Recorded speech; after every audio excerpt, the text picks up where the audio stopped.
Bienvenidos a la Daily Hustle. Soy Enrique Byrnes y presidente es el mejor cerveza. No abate por No Filter Network. Miguelito San Dieguito, a.k.a. Bobby Ball, a.k.a. Bobby Barrels, as he is known in Savannah. But, dead or alive, job or no job, we properly salute our boy. Yes, yes, yes, yes, yes, yes, yes. Woo! Remember this, folks. When we are juiceful, we are useful. And when we are juiceless, we are fucking useless. Simple as that. A very pleasant good morning to you on the 4th day of October 2023. Where'd my copy go? Whew, okay. Now I'm ready to roll. So I have mentioned to you guys that for a long time, and it was actually after I wrote the F-It List, Life Lessons from a Human Crash Test Dummy, we started this blog, the Daily Hustle blog. And over the month of September, and I just figured this out, by the way, because I looked at it yesterday. So the entire month of September, there was one sent out the late August. I completely ignored it. Now, it also coincided with the exact time when we started going out to all these different platforms. We used to just record this on No Filter Network, and that was it. But as we went to the 17 different platforms, including Caffeine TV, Bleep Podcast Network, as well as Fubo TV, then at that point, I started putting some more focus on this, and the Daily Hustle blog got put to the side for a minute. Now, the whole concept and idea of the blog was that after I wrote the book, I made a commitment that this isn't just a one-time sort of thing. This is a lifestyle. And for us to have success in life, no matter what it is that we do, it's a matter of maintenance on a daily basis. So thus, the Daily Hustle was created. So I thought about how I could potentially merge the two in a way where it wasn't so taxing that it was taking extra work. So last night, coffee does taste good this morning. I was lying in bed and I was prepping the show for today. So essentially, I go over whatever it is. And obviously, a lot of people that will be tuning into this want to hear about baseball and sports and lifestyle and life optimization, whatever. Look, whether they want to hear it or not, that's what I'm going to fucking do. That's what I want to talk about. That is the most important thing to me. So I think it's really critical that not only am I providing content of value, but also content that is entertaining myself. Look, if we're not entertaining ourselves, whether you're at school or at work, whatever it is you're doing with your hobbies, then why the fuck are we doing it? Make sense? Yeah, I thought so. So today, I just sent out a Daily Hustle email, and go to ericbyrnes.com, ERICBYRNES.com. Put your email address in there. That's how you sign up for the Daily Hustle electronic communication, as Kowalski like to call it. But I basically shared with everybody the outline of the show. Now, what that means, I don't know. I didn't share with everybody the exact articles, but the overall outline of what we're going to go over through the course of the day. And then the other thing, and I get so caught up in everything going on and we're on the show. Byron, John, Buckwheat, good morning to all of you. And of course, Buckwheat, happy hump day, man. If you're not joining us live on No Filter Network, every, Monday through Friday, from 8-ish to 9-ish, usually is when I'll start the show. How long the show goes is usually 47 minutes, but this is where you can consume it live you can interact, all of the above, as Buckwheat just did, shooting a floating hand, hang loose emoji. So, anyhow, Buck, we still got to get you up here for some golf before the course shuts down. All right. The MLB playoffs started yesterday with the wild card round, and the Minnesota Twinkies broke an 18-game postseason losing streak by taking down the Toronto Blue Jays 3-1. Bruce Bochy and the Rangers took advantage of 4 Devil Ray errors and wrangled the Tampa Bay Rays. It's funny, they came out as the Devil Rays yesterday. I mean, what a peculiar time to do it. Of all the times to say, hey, we're going to pay homage to a team that was dog shit, the first game of a playoffs is probably not it, especially when you're celebrating a franchise that had under a 400 winning percentage. So the Devil Rays, when they first came into existence, eventually dropped the name Devil. And I don't know if it was after 10 years or whatever it was, but they sucked ass for the first decade plus of the organization. And then recently, as of late, you guys know the Rays have been fucking fantastic. They've been really, really good. So here we are. Let's see here. Yeah, they go down to Tampa. 4 errors. Yandy Diaz had some trouble over at first base. And I think the other big story out of Tampa, and I haven't dug too far into it, but I heard Scott Van Pelt say it on SportsCenter last night. 19,000 people in attendance. That's a problem. You just committed to build a brand new, I don't know, $2 billion stadium in Tampa. Yet you're telling me a perennial winner cannot get more than 19,000 people out to a fucking playoff game? That's a problem. If I'm Tampa, I'm going to step back and rethink what we're doing and why we are doing it, especially when that ballpark is supposed to come in, I believe, the same location or very nearby. Look, Florida is a retirement community to a lot of people. And unless you are going to play in any sort of downtown stadium, you're going to have to build up this entire community around where the stadium is. I've played in Tampa. The atmosphere is dog shit. It's one of the worst I've ever played in. The stadium is horrible. The visiting clubhouse is one of the best I've ever seen. And Guy, I'm not sure if he's still there, but man, what a visiting clubby. Numero uno, dude. He's that good. So if you're the Rays and you're watching this, fuck that. Like, why? Why are we forcing this when we could go to Montreal? We could go to Nashville. We could go to Salt Lake City.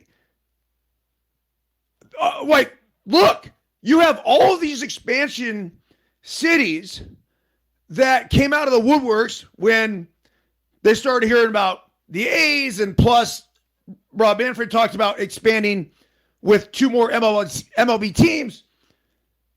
I'm not doing it. I'm really not. I have no interest in staying at a place that is going to draw 19,000 fucking people for a playoff game. And you can make all the excuses in the world because it was middle of the day and it was a Monday and yada. Dude, save that shit. This is an incredibly entertaining team. This is a team that won 99 games this year. And you can't hit 20,000. I was a little worried about what would show up in Arizona. And I think it's just a 3-game series in Milwaukee. But if this was in Arizona, now I say that, but I also did see, as the Diamondbacks had a chance to clinch and they were playing the Houston Astros, Chase Field, or whatever the fuck they're calling it these days, almost packed. And that's a big stadium too. So I just truly believe, and in Arizona, look, the Diamondbacks are everybody's second favorite team. It's unfortunately, that's always been the case. Now, I think as generations go, there's going to be more people that have the Diamondbacks as their number one team. But I'll just use Kowalski as the perfect example. Grew up in Arizona. His dad grew up in Arizona. But his grandfather grew up in Chicago. And so when his father got to Arizona, and he explained this to me brilliantly one day, there wasn't even a Diamondbacks team. So he rooted for the Cubs, and the Cubs had spring training there. So think about all the connections that the people of Arizona would have to these spring training teams that come in. Well, then the other thing about the Cubs is that they played on WGN.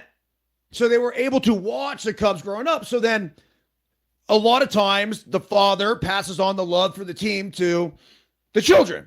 Well, all the Kowalskis latched onto the Cubs. Well, in the midst of all this, and Kowalski growing up, the Arizona Diamondbacks came to town. Was it 1998? I believe. And then in 2001, they go to the World Series. Now, it hasn't been this perfect linear, whatever you want to call it, to the moon. Now, we've had other Diamondbacks had other good years, including the 2017 that I was on. I know in 2010 they went to the playoffs. I believe it was 2017 as well. But it's through those experiences that you get to build this fan base, especially for teams that haven't been around for 100 plus years. But the Rays, in my opinion, have been around long enough, and they've won enough. And if the city of Tampa, St. Pete, combine those two, can't get behind them in a playoff push like this, my advice to the Rays, get the fuck out of town. It's that simple. Speaking of the underdog D-backs, one of the most electric teams in the playoffs had a brewfest in Milwaukee, sucking down the Brew Crew 6-3, and the Phillies had no problem fishing the Marlins 4-1. All 8 teams back at it today. The second game of the best of 3 series starting at noon Pacific time. In other life optimizing news, we take a look at the detrimental effects of sitting. We explore the new proper phone etiquette. And a bear attacked a couple in Montana. What happened to the couple? But most importantly, what happened to the bear? The Daily Hustle quote of the day. Someday you will be dead. But the good news is you're not dead yet. So how will you spend this day, this life? That is a question you can answer. That's something in your control. The Daily Stoic. Our friend Ryan Holiday, good friend of the program. Daily Hustle translation to all this. Our impermanence is real. Each day is a gift and tomorrow is not guaranteed. Stay humble, be grateful, and don't waste a single fucking minute. The WTF fact of the day. There's actually a word for someone giving an opinion on something they know nothing about. An ultra crepidarian is someone who voices thoughts beyond their expertise. On that note, don't be an ultra crepidarian. It's impossible to learn what you think you already know. I showed this to my wife, Tara, before I came up here. And I'm like, hey, look, this is what I'm doing with the Daily Hustle today. I'm sending it out and kind of like my, the show outline, script, whatever. And so she was going through it. And the one comment that she had on any of it was, are you sure it's not ultra crepidarian? And I thought she was being serious. I'm like, no, I'm pretty sure it's like crepidarian. And I rechecked the spelling 2 or 3 different times. Why? And then it was like, ding, ding, ding, ding. Ultra crapidarian. Yes. The trivia of the day here. Rookie Royce Lewis, former number 1 pick of the Minnesota Twinkies, hit 2 homers yesterday for the Minnesota Twins. There are only 10 players who have hit a record 3 home runs in one playoff game. But who is the only player that did it twice? The answer? Babe Ruth. There was also another trivia. I should have changed it. But I saw that yesterday Royce Lewis became the 3rd player in postseason history to homer in his first 2 at-bats.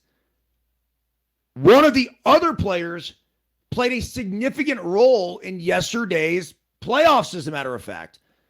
And that was Evan Longoria making a sick, I don't know, diving stab or whatever you want to call it, but it's a really nice play over at third base.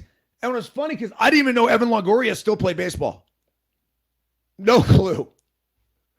I thought I remembered him once or twice from the Diamondbacks this year and being like, oh, okay, yeah, it's 38 now. And he's coming to the end of his rope here. But he looks good. Took good at bats.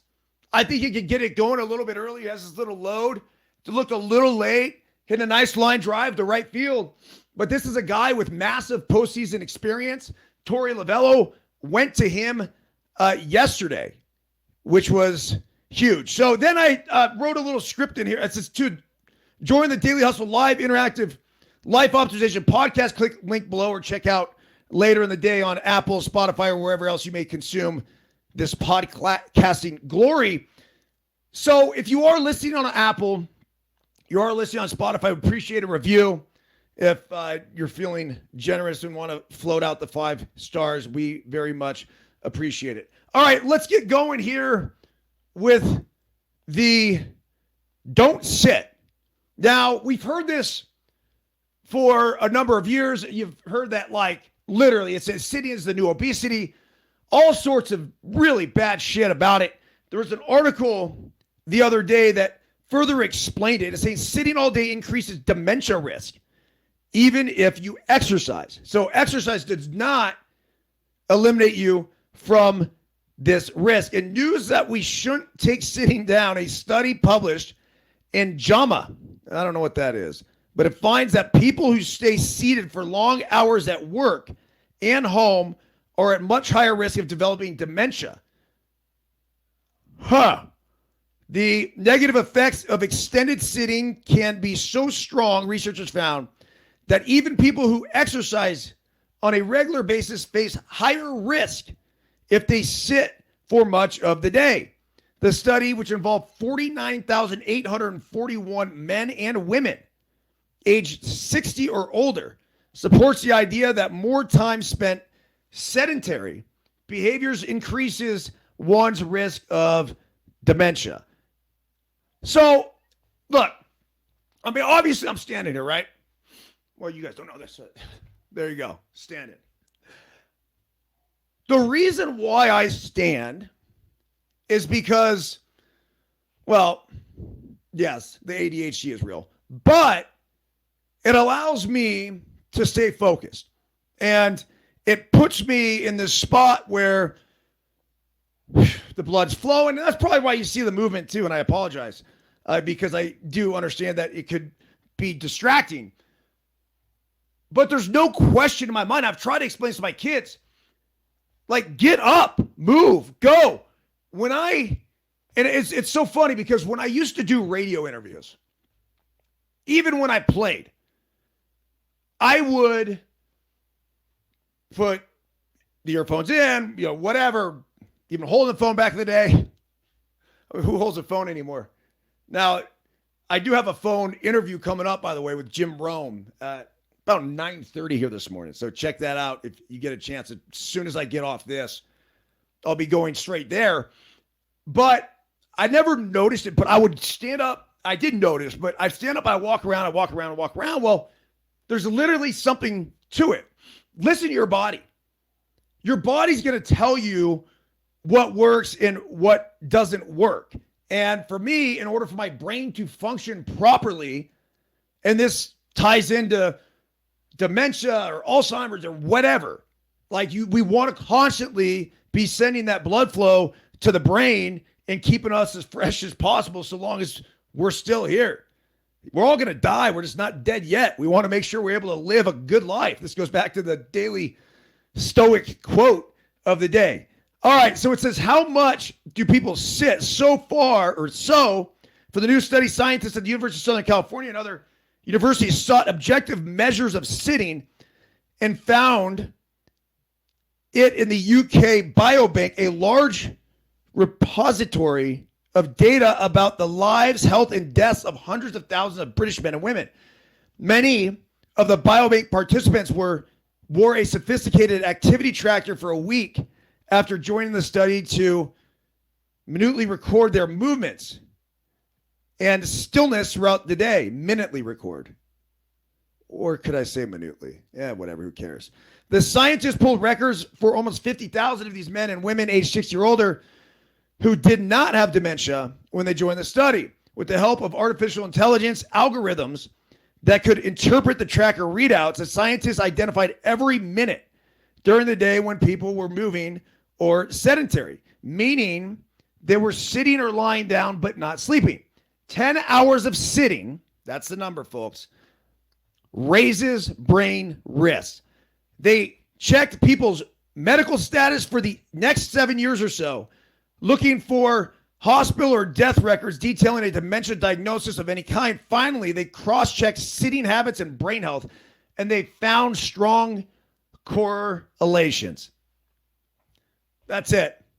That's all you guys need to fucking know. Simple as that. Get your ass up, stay moving, do not sit. All right, proper phone etiquette.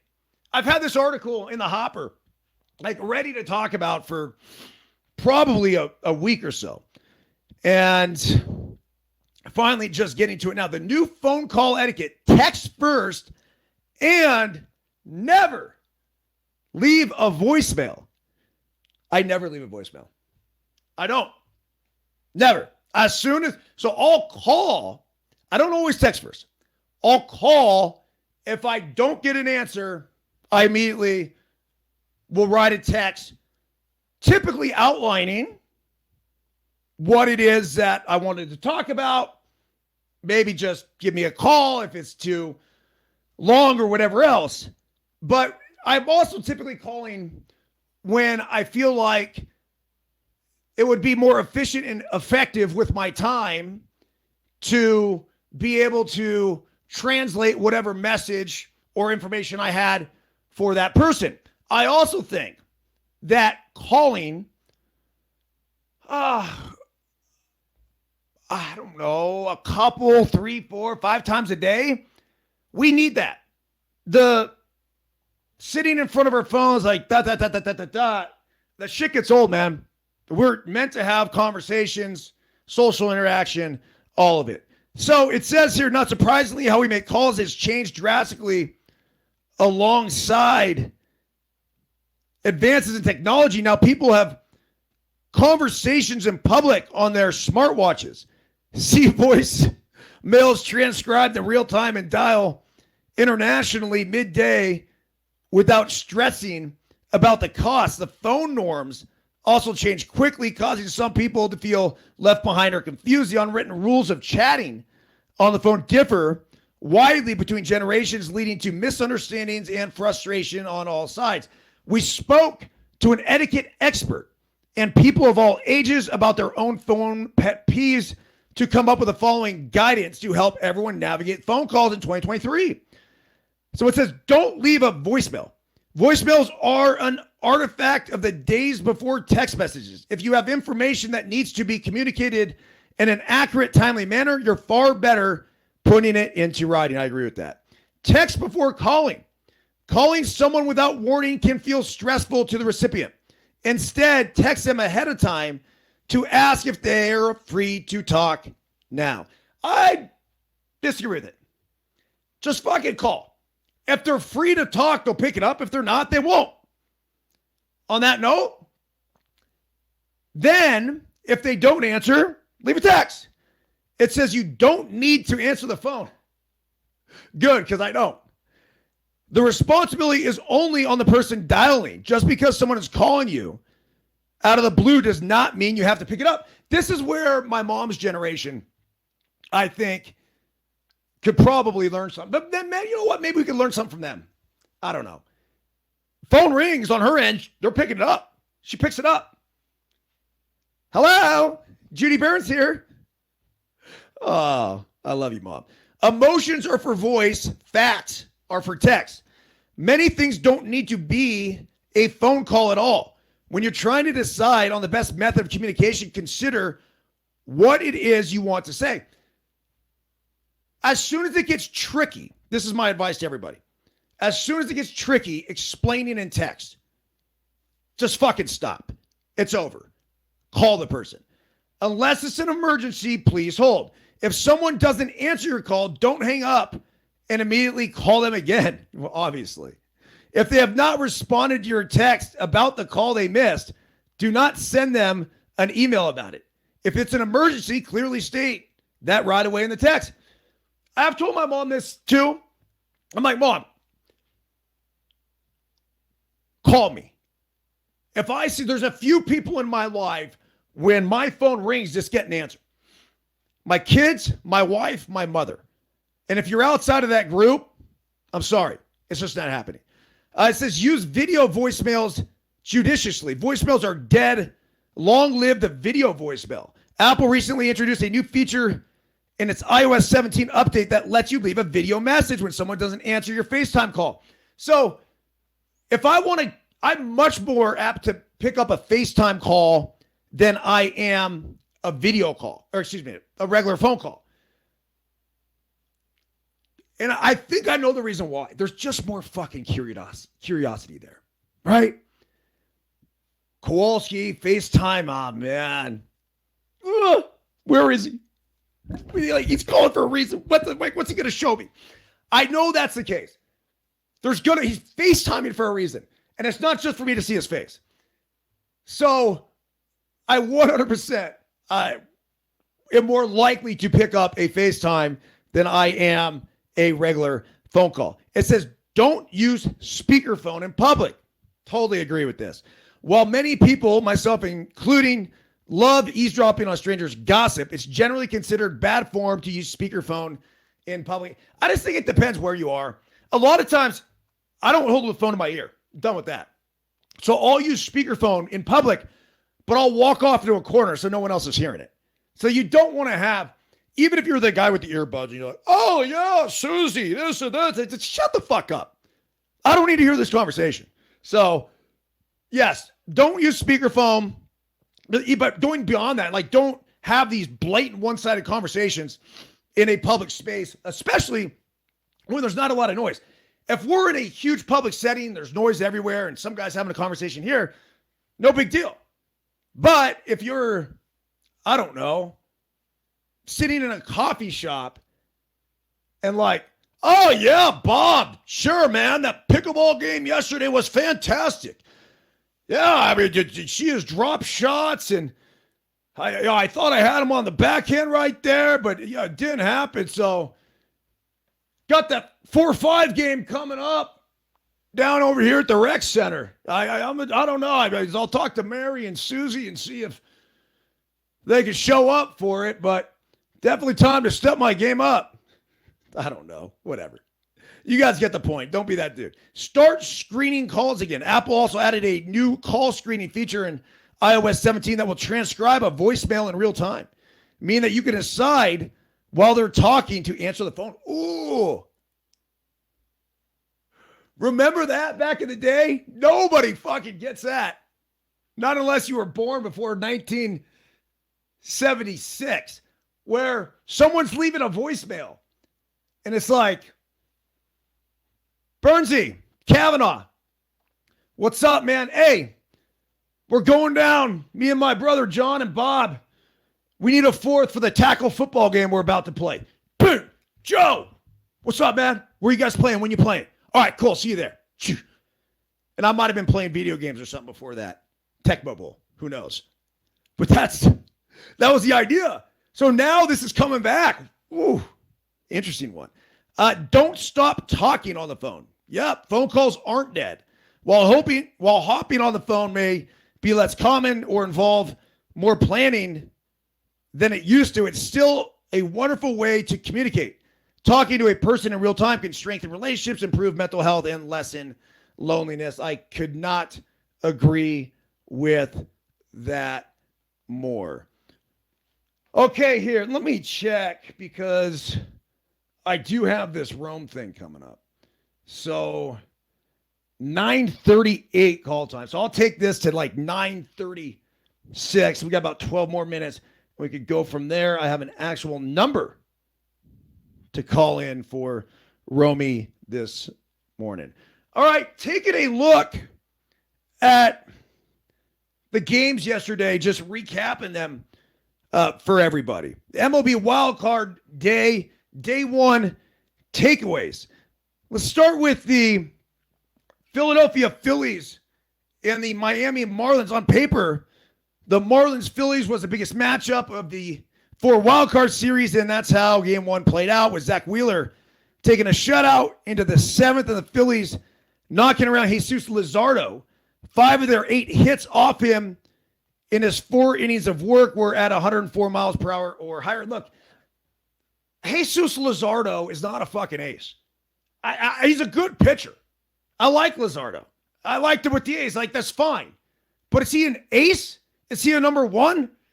Is he the guy that I'm going to put up against a Zach Wheeler? I don't know. No, I'm not overly optimistic on him. I like him, but I don't love him. So I don't necessarily think this was this crazy killer matchup that everybody thought it was. The Jose Alvarado, by the way, came in and threw from another planet a 94-mile-per-hour cutter to Yuli Gurriel to strike him out to end the threat. If you guys saw this last night, and I got to watch Alvarado a lot in last year's postseason, dude, he throws a fucking drop ball. Like, the ball's coming in, it just goes, and yeah, it might have some cut to it, but the cut is minimal. It's just how much the ball drops down. It's like a legitimate, like, cut sinker. So it's a very unique pitch that I think will really help the Philadelphia Phillies throughout the entire postseason if he comes in and if they're facing teams that maybe haven't seen him as much. The Phillies bullpen apparently is better this year than it was last year. And that's saying a lot because last year they did throw well down the stretch. That's what allowed them to get into the World Series. But the one thing here to know for game 2 after the Phillies 4-1 victory yesterday, it says last postseason the Phillies rode the 1-2 punch of Zach Wheeler and Aaron Nola deep into October. Wheeler did his part in game 1 on Tuesday night, but Nola has not been the same pitcher as he was a year ago. His regular season ERA this season, 4.46. It was 3.25 last season. Whether Nola can find that playoff touch again will be a big part in determining how far the Phillies go this month. Look, we talked about that with the Giants down the stretch, is that you have to have the 1-2 punch. But even beyond that, I think for the postseason, you got to have like a 1-2-3. So Aaron Nola's got to be the Aaron Nola that we all have grown to know and love. If the Phillies want to be successful in the postseason, you have to have multiple starters. And what it does is saves the bullpen. Because obviously the formula is go 5 innings, turn over the bullpen.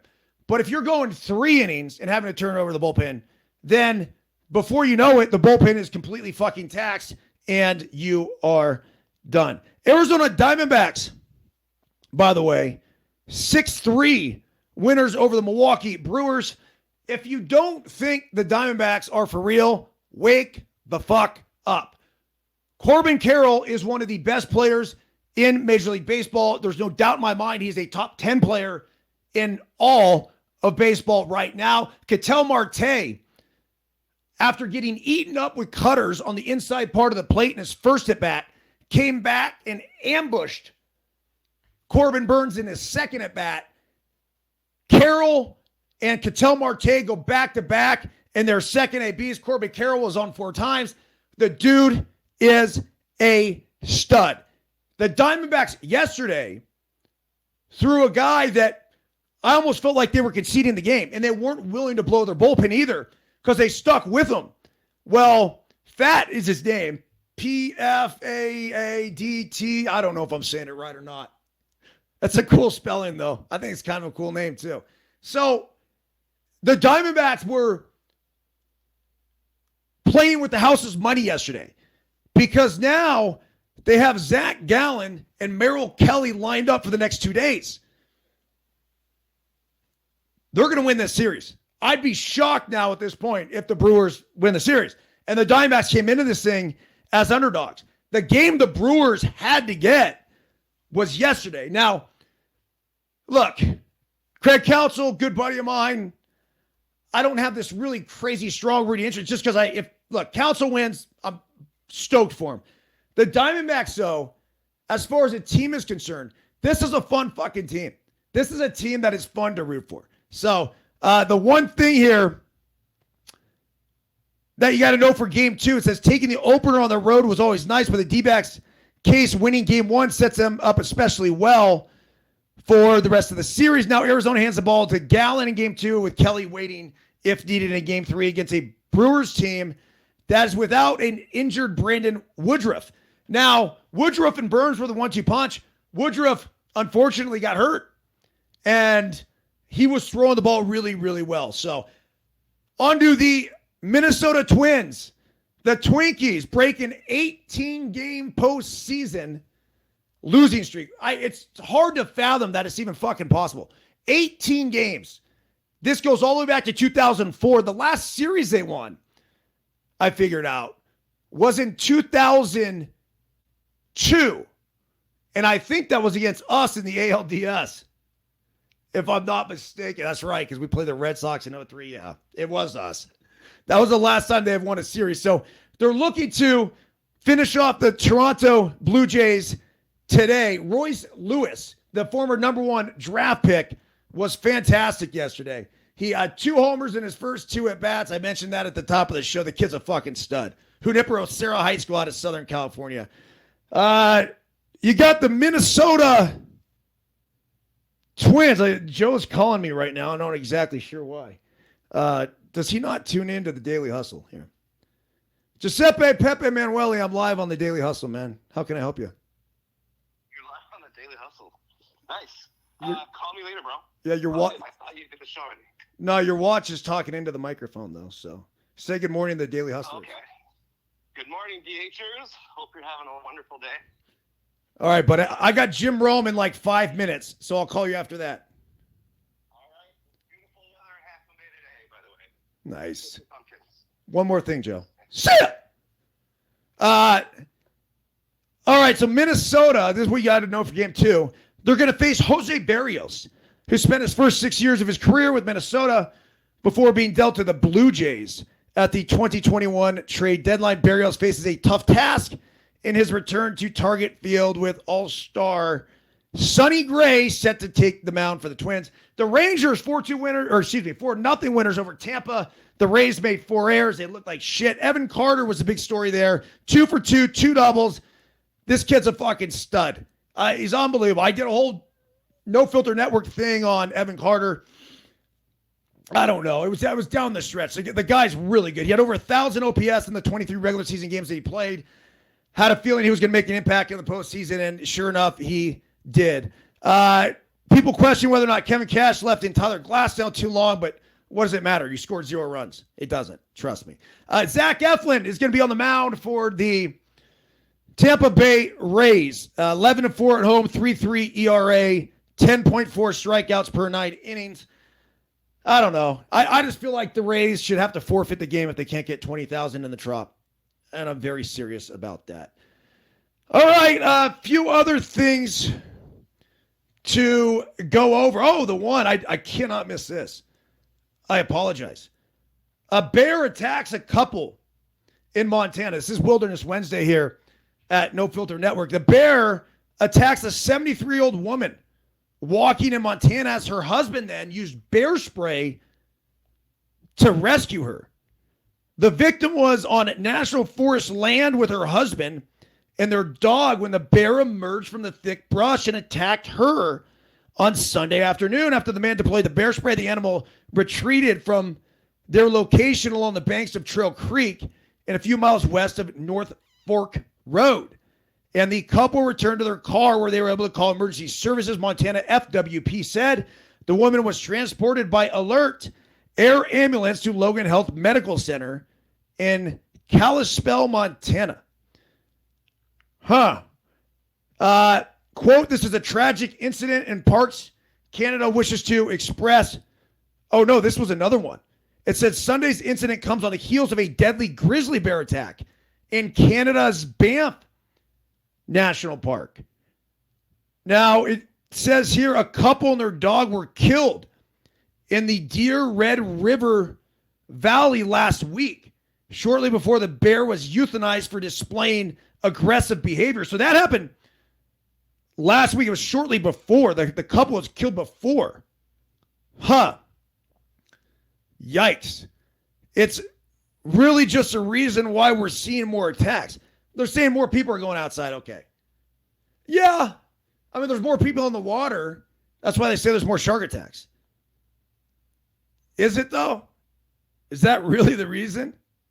It says neither the couple nor their dogs were injured. Wait, hold on a second. Oh, there was another one. In August, a Montana man shot and killed a bear after the animal broke into his home early in the morning in the base of Beartooth Mountains. Okay, so this brings up, what do you do with the bears? Like, I mean, I'm sleeping. There's a bear in my kitchen. Are you pulling out the shotgun? We've had a bear break into the house. I don't know. I'm not sure if I am. All right. Of all the shows, that was one of them. We got to cut this one short. I apologize. Just a few minutes. And I have Jim Rome right now. But we will be back on with the Daily Hustle tomorrow morning. Please, if you're on Apple or Spotify, leave a review. And we appreciate it. As far as everybody else in the audience, including you, Buckwheat, happy hump day, dude. Of all the shows, that was certainly one of them.